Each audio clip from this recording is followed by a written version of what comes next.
Thanks so much, James, for the very excellent and engaging talk, and thanks, Pam, for having me. I'll never say no in terms of an opportunity to talk, so I appreciate that. Let me go into a introduction of my colleague, Dr. Piers McNaughton. Piers is the Director of Health Strategy for VIEW and a Research Associate in Healthy Buildings Program at the Harvard T.H. Chan School of Public Health.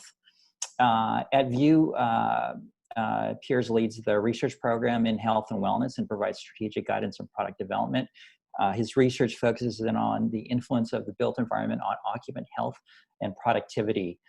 Dr. McNaughton has been published in dozens of peer-reviewed papers and book chapters, and his research has been featured in the Wall Street Journal, New York Times, NPR, among other major outlets. Piers is a graduate of Tufts University with a degree in environmental engineering, and subsequently from the Harvard T.H. Chan School of Public Health with a Master of Science and a Doctor of Science in Exposure, Epidemiology, and Risk in the Department of Environmental Health. Piers, that's a mouthful. I hope I don't have to do that again. You did a great job. Thank you, thank you. And I'll go ahead and I'll start sharing my screen here. Let me make sure I get the right presentation. Okay, can everyone see my screen? Awesome, thanks, James. Okay, so now let me get out of that way so I can actually manipulate my, okay, there we go. And I'll minimize my tiles so that I can see my screen. Okay, great.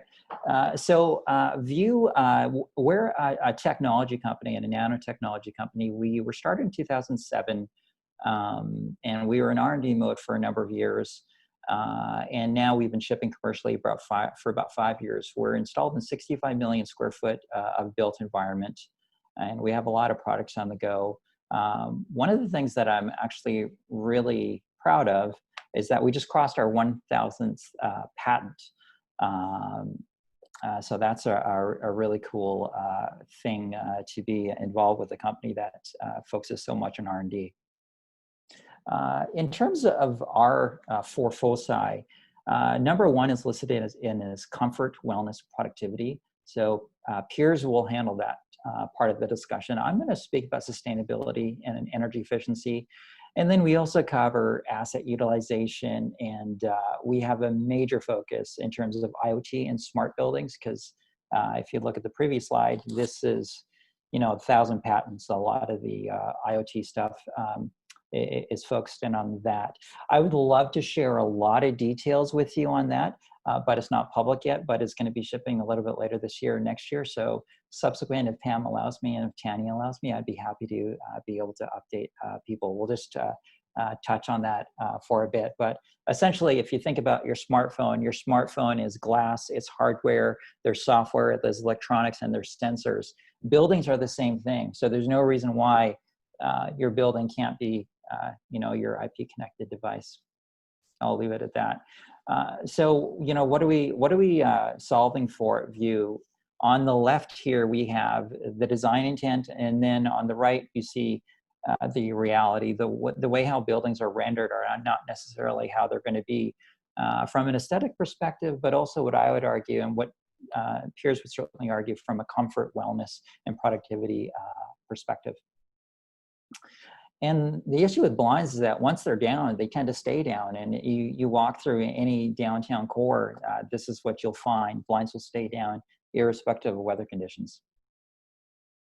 So in Alberta, Pam mentioned that we are based on design for the new Calgary Cancer Center. We are also in Toronto's Humber River Hospital, and we're doing a lot more work in healthcare. We started off at VIEW with a focus on commercial office. And then we went into, we've got a lot of hotels, we've got institutional buildings, we've got healthcare. And then now the fastest growing vertical for VIEW is actually multifamily, both in terms of apartment rental and also in terms of condo. So that was unexpected, but VIEW sort of plays in the area where there's glass. If there's glass, energy efficiency matters, sustainability matters, and comfort matters. And in terms of being in this industry, some of the things that keep me up at night and helps me focus my conversation with my customers are some of the global trends that are going. We're adding a new New York City every 34 days for the next 40 years. We're adding 2.5 trillion in buildable across the world. There's a global coal crunch. We're adding 10 new ACs every second for the next 30 years. And that is just households. That doesn't include commercial and institutional space. If you look at the global architecture, engineering, and construction community, over the past 20 years, productivity is growing at 1% per annum. That's well below the global average for the average worker, which is around 3%. So there's trillions of dollars of economic activity just locked up in our industry and just waiting to be unleashed. If you think about carbon emissions from the built environment, in Canada, we're looking at 17% from buildings, but when you factor in embodied carbon, that jumps up to 30%. So, you know, it's just not just operational carbon, it's what you put on a building that matters as well, and that needs to be factors into it as well. We're moving to a net zero emissions economy by 2050. We're moving to a model building code by 2030. BC's going net zero emissions, or they wanted to get to pass-fail standard by 2032. So in the industry, what's happening is we're having a U value race to the bottom. We're going from a dual pane world to a triple pane world. That's going to increase your weight of the building, your structural cost, your design cost, your window install costs. So there's a lot of complexity that's forcing downward pressure on a window to wall ratio. And people like big windows, they don't like small windows. So that's another challenge that's going to be interesting to talk to about customers. And then also you look at retrofits. 70% of the buildings that you see out today are going to be up and running in 2050. And then we have to talk about 5G. How do you get 5G into buildings? In terms of what View technology does, here's a quick little video. Our windows are connected to the cloud. So via software, we anticipate where the sun's going to be. We untint where the sun left, and we tint where the sun is to provide thermal and visual comfort. We have 4 different tint states. So when it's a cloudy day, you're going to be just like normal Lowy glass, you're going to be just clear. And then we have gradually get darker in order to provide thermal and visual comfort, and also optimize for energy as well. The U values are constant, but what is variable is the visual light transmission and the solar peaking coefficient.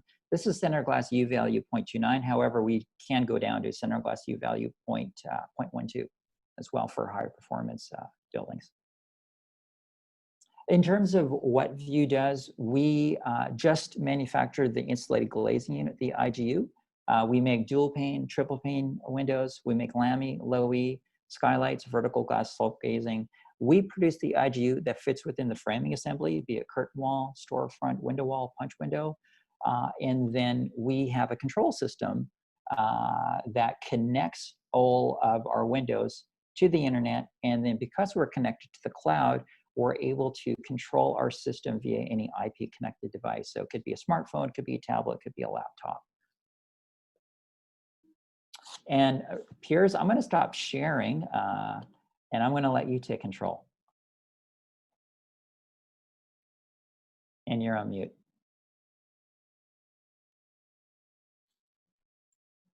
Can you guys hear me? Yep. And my slides should be visible. All right. Thanks, Kamal. I think you did a great job introducing the product and what it does from a sustainability perspective. Probably a good place to start is just asking what is sustainability in what does that look like? And it wasn't too long ago that the answer was this. If you go back to the 70s and 80s, this was a very sustainable building. And I hope Kamal helped make the case that you can make a sustainable building that also has windows and views and is a place that you'd want to be. This is a building that is literally uninhabitable right now with COVID. Everyone is working from home and they're not going to come back until they feel comfortable coming back to that environment and have a space where they're actually going to enjoy being. And it was really in the 70s and 80s that we had this oil crisis that motivated us to initially become sustainable from a financial perspective. And it really kicked the sustainability movement off. But it took a little bit of a wrong turn in the sense that the sustainability path that we took was to make our buildings more and more airtight and also have less and less window to wall ratio. And so we made these spaces that were just generally not welcoming environments to be in. And it led to all sorts of problems in terms of health and wellness over the course of the next 10, 15, 20 years. And even this whole term sick building syndrome arose out of the study of these buildings that were built during this time. And then over the following decades, we had people just become sick in those environments. And now those buildings, by comparison, if you look at modern architecture and modern design, we've moved away from that model, and it's now about making an environment that's both healthy and sustainable. And that's where the direction is going. Ironically, at the same time, over the course of the last 30 years, back when they made those buildings, it made sense to focus just on energy because that's where all the cost was for these Fortune 500 companies. The bulk of their expenses and operating costs were on their tangible assets, their actual brick and mortar, and very little was dedicated towards the people inside those companies and in those buildings. Over the course of the next 20, 30 years, that completely flipped. And now if you look at kind of the major companies that are driving the economy, these tech companies, the vast majority of their operating costs are going back to their employees and to their benefits. So that drive towards saving that 1% of their energy costs doesn't really motivate them financially. It's the benefit they can bring to their employees that's going to be what motivates them from a financial perspective, and that's going to be the lens through which they think about their real estate footprint. And that got us up to 2015. Flash forward to now, this is the current environment that people are living in. We surveyed 1,000 people in April and asked them about how they felt about their office environment currently compared to even just January, 4 months before. 83% of them are more concerned about the health of their environment, and they're concerned about what it's going to be like when they go back. They're worried about their health and their safety being back in a work environment where they might be exposed to something that could not, potentially could be harmful to them. And outside of even just COVID, there's a greater awareness about how the environment as a whole is going to impact their health and wellness. So from a design perspective, the real lens that I think is important as we think about sustainability is joining that with the health and wellness of the people using that space, so that those spaces really are a place that people want to spend their time and are going to be comfortable working. And this hits a couple elements. Not only is it a matter of making sure that they're healthy and comfortable, but it's also about making sure they're engaged and productive for the major tenants in these office environments. For them to be successful as companies, they need to have their employees really performing at their best. So this kind of trifecta is what will set the stage for a company to be successful, and it's going to be what's top of mind when they think about kind of reinvesting in their real estate. At View, this is something we've thought about for a long time, and we've seen ourselves as a health company and a tech company since our founding, and we've really dedicated a lot of effort to understanding how does our glass impact the occupant experience. An early study that we did several years ago looked at the impact of our glass just in terms of physical health, and just naturally by the fact that we offer more daylight throughout the day, but also control for glare, we can reduce some of those physical side effects that come from either not getting enough daylight and potentially feeling drowsy or unmotivated in the space, and conversely not getting too much daylight or glare, which can cause that eye strain or headaches, especially if you're working in a fixed location trying to focus on a computer screen for 8 hours a day. So just at a bare minimum, providing an environment where people can work and thrive and not kind of suffer from these symptoms makes the environment that much more welcoming to the employees in the space. On top of that, in terms of not just impacting their health, people like the experience. Daylight and views are top amenities. They outrank anything else you can do from a workplace environment, more than providing free food or providing access to a gym. Natural light and views are the kind of top of benefits that employees want when they work in a work environment. And there's a good HBR article that walks through that survey finding from Future Workplace. And number two for multifamily. Right. Good addition. And then actually this study on the right was done in Toronto. And we looked at a set of employees that were relocating from one floor in their building to a floor that was renovated with view glass. And just looking at how they perceive the environment, after they made that move. Same building, and actually as they moved up to the higher floor, they lost the floor space per person, so they had smaller workstations. But despite that, they still were more excited to go to work, had more pride in their company, just because they saw that their employer was investing in their health and wellness and providing those better views and more access to natural light.